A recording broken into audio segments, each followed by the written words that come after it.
We're going to talk more Browns in a sec. We're going to switch to the Cavs and then get back to the Browns after a quick word from Epicor. Today's episode is brought to you guys by Epicor. Every team knows the value of hard work, of taking pride in what you build, in practicing every detail to get the best results. But no one player, no matter how amazing, can do it all alone. Working together makes getting the wins easier. At Epicor, the All-Stars are the hardworking manufacturers and distributors who create and deliver the things we all need, from aerospace to electrical to medical devices. Epicor ERP solutions are created by industry experts to help make every day easier. Seeing your whole supply chain just got easier. Managing logistics, also easier. Responding to price changes, that's also easier. From small businesses with big dreams to growing enterprises with global vision, we'll equip you with the right tools to move forward, think ahead, and lead the way. Because as the clock ticks down, you need to make the most out of every hardworking minute. Easier doesn't cut corners. Easier finds the lane. Discover your success at easierwithepicor.com. That is www.easierwithepicor.com. All right, guys, the Cavs will learn their playoff opponent later this week. You mentioned off the top of the show, Bull, the play-in games start today, the 7-8 matchup. The loser of that will then play the winner of the 9-10 matchup, and the winner of that game will play the Cavs. And ESPN did an article on each contender's biggest weakness entering the playoffs, and this is what ESPN chose as the Cavaliers' biggest weakness entering the postseason, from Kevin Pelton on ESPN. Cleveland's playoff foes will focus attention on the undersized backcourt players who largely depend on big men Evan Mobley and Jared Allen to cover for them. Every postseason, we see teams force opposing guards to switch onto apex wings, and Cleveland presents several easy targets. Mitchell listed at 6'3", Garland listed at 6'1", Ty Jerome 6'5", who might be the worst defender of the three. When Jerome has been the screener defender this season, opponents have scored 1.13 points per pick per second spectrum, which ranks in the 94th percentile. In this case, the higher percentile is worse. Is that written in Chinese or what? There's First like of all, 82 things that nobody knows wait a about. minute. So let me just ask the question, then you guys can parse this out. Steve, you can drop the graphic whenever you want. Is the lack of size in the Cavs backcourt their primary weakness or their biggest weakness in their quest for a championship? Yes. Yes. First of all, a couple of things I'm throwing off by Ty Jerome 6'5". He is. Yeah. He's tall. And Donovan Mitchell is not 6'3", right? He's 6'1", right? I don't think he's really 6'3". No. Okay, because That's impressive that he be jumping that high. I know, but I think he's 6'1". But anyways, yes, everybody knows that that's the Cavs' biggest weakness. It's always been the talk of the town of the fact that when they're going to literally try to sort out Darius Garland, and they're going to go one-on-one. Perfect example. The Celtics did it. And they're going to try to score on Darius Garland. Like, barbecue chicken. That's when you think about the starting five. That's ultimately the number one thing that you think about is that you got these two little guards, and the point guard position has changed where guys are 6'6", 6'7" now playing the one. And if you're 6'1", you're at a disadvantage. So that's, to me, is the only thing. That, and if they're not hitting their shots, if we're not hitting our shots from shooting, then that'll be the other problem. Outside of those two things, that's the only two things that really worried me about the Cavs. The physicality, we could talk about that, but yeah. You know what's so crazy though, Mike, is just like 5-6 years ago, there used to be like 4 or 5 different ways that you could play the pick and roll. You could play traditional pick and roll where the big hedge is really, really high and it tries to get back. You could try to ice it. You could double and trap off the pick and roll. Now it's just at this point, it's just like you concede that, oh yeah, we're gonna switch. And I just never quite really understood. Why is that? Why is it just a switch? Explain that one more time. I was why don't nobody fight over the picks? So about 5 years ago, there used to be 7 or 8 ways that it seemed that people could play the pick and roll. You could, you traditionally play the pick and roll where the big hedge is really high and tries to get back. You could ice the situation. So why doesn't that happen as much anymore? Why do they always switch? Right. In college, they don't do that. It just seems like that's the default reason they just switch. You see at end of games, a lot of teams will blitz to try and get the ball out of a certain player's hands. I think part of the reason that's a lot less frequent now is the skills of the bigs. I mean, now you have guys like Evan Mobley who, if you blitz Donovan or Darius, you're putting Evan Mobley in a decision-making position in a 4-on-3. And how much better and more skilled are the bigs in those situations now than they were 10, 20 Right. years So, ago? but what about just traditionally playing it? Just Pick and saying, roll. you get pick and roll. Trying to fight over? Why don't they fight over? Why do they Do you just remember switch? Isaiah Thomas with the Celtics a couple of years ago? He became the king at, if you fought over a screen, he would just stop and shoot. You'd run into the backside of him. He'd be shooting 3 free throws. Or why don't the big just hedge really far out? Like if they're screening and you got a big and the big can hedge and then get back to his man, I rarely see that anymore either. Yeah, because then the guards have gotten so good at just dumping it off to the bigs, and it used to be, like I'm trying to think of a good example of an older big, like Shaq, for example. If Shaq set a high pick and roll, and whoever was the ball handler dumped it off to Shaq, and Shaq had it at the 3-point line, you weren't really scrambling to figure out how to guard Shaq there, right? Like he was going downhill, you knew exactly what he was going to do. He wasn't a 3-point threat. If you start hedging, you open yourself up to pick and pops, and if you start hedging over Porzingis, he's going to take one step out for a wide open 3. It's pick and choose your poison. The fact that every player on a basketball court now in the NBA is so skilled and can make threes, can dribble, pass, drive, kick, shoot.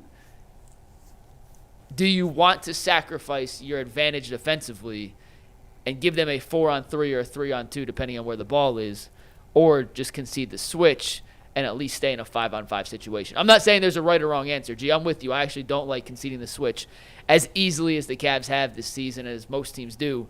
But if you go back to the end of that comeback game against Boston, when they were down 22, we came in the next day, I did that little breakdown on Monday with how the Cavs and their stopping of the switching and not conceding it late in the fourth quarter forced Boston into some tough shots and led to some defensive stops for Cleveland. Yeah. I don't think you can do that for 48 minutes. It puts a lot of guys in disadvantageous positions to pick up cheap fouls.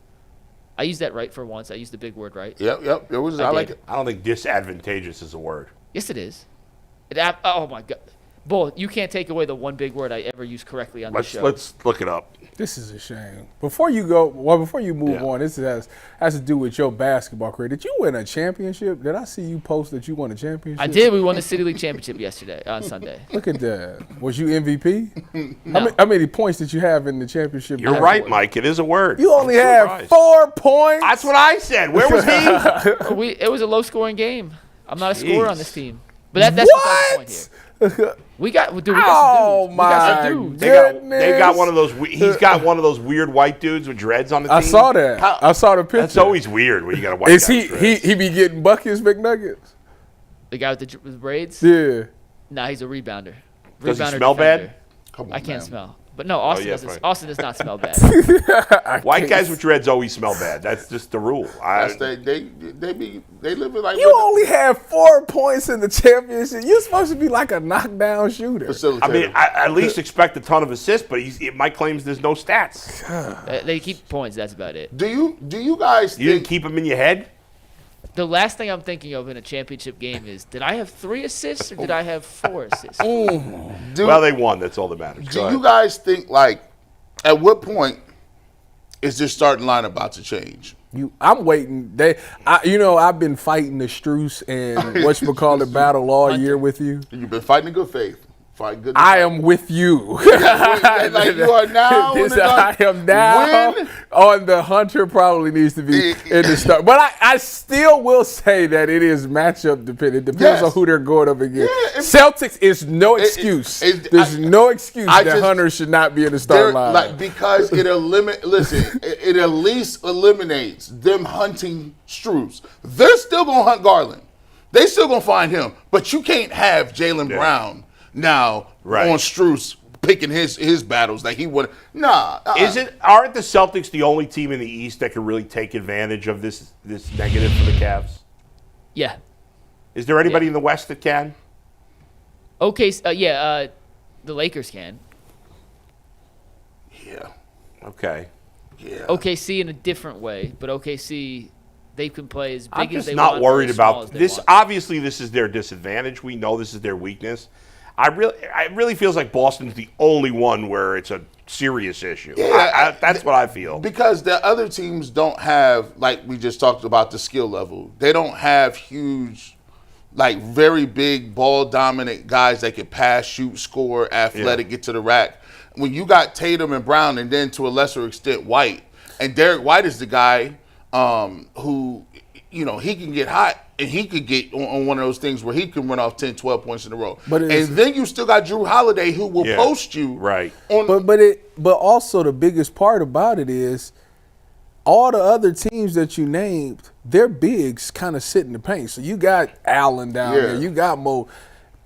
Porzingis sitting at the top of the key. Right. You have no choice. And What to come out. And Al Horford going to sit in the corner and he ain't going to miss. I don't even know who the Lakers big guy. Who is the Lakers big guy? He stinks. They're better when they play small. His name's stinks. Jackson Hayes, but he never will heard not be of in their closing line. Who is their third best player, by the way? Reeves. Austin Reeves. Austin Reeves is terrific. I'm about to say he be dropping 30. Yeah, it's just that the Celtics is You get a lot of good shots when you're playing next to LeBron and Luka. He's very, very, very good. And plus, and here's the thing. I actually like coming off the bench. I think Strus can be more of a playmaker or a distributor or a guy that's more of a shot for a scorer off the bench. Because, look, I like the Cavs bench. I know they got Pritchard and what's the other kid's name? Pritchard and Hauser. Yeah. They got those guys coming off. But listen, if I got Strus coming off the bench, Merrill could knock down shots. You know what my issue with Max Strus is? Anytime that you get on FanDuel and your over-under is set at 8.5 and you're in the starting rotation, that's a problem. And the fact that what even make it worse is that people, if you take the under on the 8.5, 80% of the time you probably gonna win. That is absurd to me. So yes, you can't be. I get it that you're playing alongside Donovan and Darius, but like the way that offense is set up, like you're gonna get found a wide open three, and you got to knock those things down. If you can't do that, like no, they don't leave him open. That's the beauty of Strus in the starting lineup. Is you can't leave him open. Yeah, okay. He creates openings for other guys because of the gravity he has as a shooter. If you have a guy like Okoro out there, then you're playing 4 on 5 the other way. You can't have him out But there. Strus You can't have draws him out there. defense's attention away from a lot of the backdoor cutting that Cavs have done this year so well. This is the problem with Strus, and this is the problem we've been having all year. And he's a great guy. Strus can't he can't up fake and go around or something like. If they screaming at him at the 3-point line, then he need to learn how to up fake, dribble the ball and get to the cup. I gotta have at least one thing that somebody can give me that he is better than Hunter at, and it ain't even shooting. Yes, it is. What's the three? What's this 3-point splits? Go to the 3-point splits. Hunter shot a better percentage. It's different kind of shots, but they're pretty equal as 3-point shots. So if that's the only thing, he shoot better. Passing. Come on, man. Strus is a much better playmaker than Hunter is. I'll give you that off the He dribble. plays off the two bigs better than DeAndre That's Hunter. not saying much, but everything else, defensively, athletically, rebounding. Strus averaged more rebounds. Hey, listen, that's because he plays more. Does he? They both play 24 minutes. No, I need. Strus is averaging more rebounds for the season? Hunter doesn't rebound. He had 12. Didn't he have 12 in his last game? Yeah, I thought I seen them boys. Was that against the Pacers? Damn. And Strus, I mean, neither's a great rebounder, but like here's those two aren't asked to rebound. When you look at it defensively, I just think that Dean Wade, Hunter, Mobley, and Allen give you the best chance to stop Horford and all those other dudes and Porzingis. I don't think anyone's denying or debating that, G. I like that. That part of it, there's no debate whatsoever. What are you just want Hunter in the lineup? Oh, yeah, he got no matter who it is. Will we see those four and Donovan play together at all? What for? Donovan, Hunter, Wade, Allen, Mobley. Yeah, they played a couple. I could find the exact amount of minutes that lineup played, but there's a couple times that Kenny sprinkled it in for like 3-4 minute stretches. Yeah. And if my memory serves, I'll get the numbers to back it up in a sec. It's a lockdown 5. Like it's very, very, very hard to score on that 5. If you're winning late in games, wouldn't that be a lineup you go to where you'd put Dean Wade in for Darius? I have loved that lineup when they pulled it out. I'll get you the exact numbers on that lineup in a sec. But when those lineup had been out there, my memory serves as looking around saying, that's a very difficult lineup to find a weakness. Like you're up late against Boston, I'm putting that team in. And the crazy part about it is you still got the floor spread with shooters. You still got Hunter and Wade out there. You can put the ball in Donovan's hands and create. Evan Mobley can step back in. Wait a minute. You want Donovan, Hunter, Wade, Allen, and Mobley. Yes, sir. Yes. Man. At the end, if I'm winning, if I'm Yes, sir. losing, yeah, I gotta have. I gotta have Who you think Darius. you is, the Celtics? Yes, sir. Listen, I'm winning late. At the How end tall is Hunter? 6'8"? Hunter's 6'8" with super long arms. 6'8". So And you got 6'8", 6'10", 6'10", 7 feet. Yes. Hey, that'd be a great lineup. Against Boston for a stretch in the first half, and then end the game if I'm winning. because now I don't even want to give. And here's the thing that they really get me right now. Jalen. Now I don't want to wish no injuries on nobody, but Jaylen Brown is hobbled.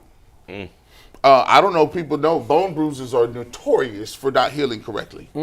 Now he's their second best player, but if you could put a guy on him and length and tell him, hey, you're gonna have to beat me to the rim, and every shot you're gonna get is contested, and we're gonna put length on you, that opens the door for Jason Tatum to play hero ball, because that's what I want him to do. I want Tatum to get comfortable and shoot. What was that 5-man lineup you asked for again? It was Mitchell, Hunter, Wade, Mobley, and who's the fifth? Allen. And Allen's the fifth. Okay, one sec. Yeah. That's ridiculous. That 5 lineup has not played together. Ooh. There has been a lineup the one I'm remembering, Mitchell, Okoro, Hunter, Wade, Mobley. And that team, or that lineup, I like that one too. it only played 7 minutes together like this that season one in It's total. Okoro instead of Allen. But Yeah, why would so you do that? More point of attack defenders as opposed to you feel like you have enough rim protection already. Because I could put a core. Very on minimal, small sample size. Take this with a tiny grain of salt. Yeah. But the defensive rating was incredible. I 94 think we got to take that with a huge grain of salt. That's why I said 7 minutes. gigantic grain of salt. Yeah. Oh, gigantic. But okay. in those minutes, it was a very, very, very effective defensive rating. And we are going to see something this postseason. We've said a lot about Kenny Atkinson. We've said a lot. He's done a great job. It's tremendous. But it's a different ball game in the playoffs when your decision making is second to second.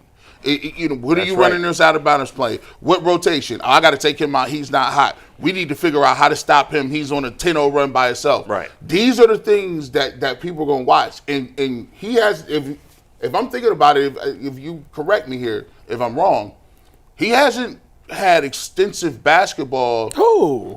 Kenny? Kenny in terms of the playoffs No, as a he head hasn't. coach. No. You're right.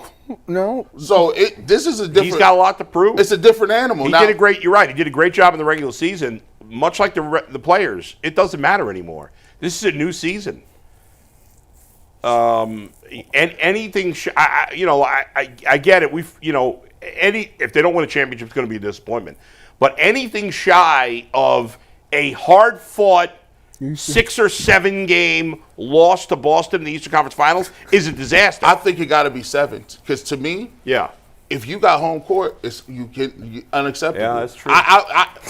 He got a point there. If we lose in 7, I'll be okay. But you can't get beat 4-2. Nah, if they get smoked by Boston or, God forbid, lose in the first 2 rounds, I don't care what Kenny Atkinson did in the regular season. It doesn't matter anymore.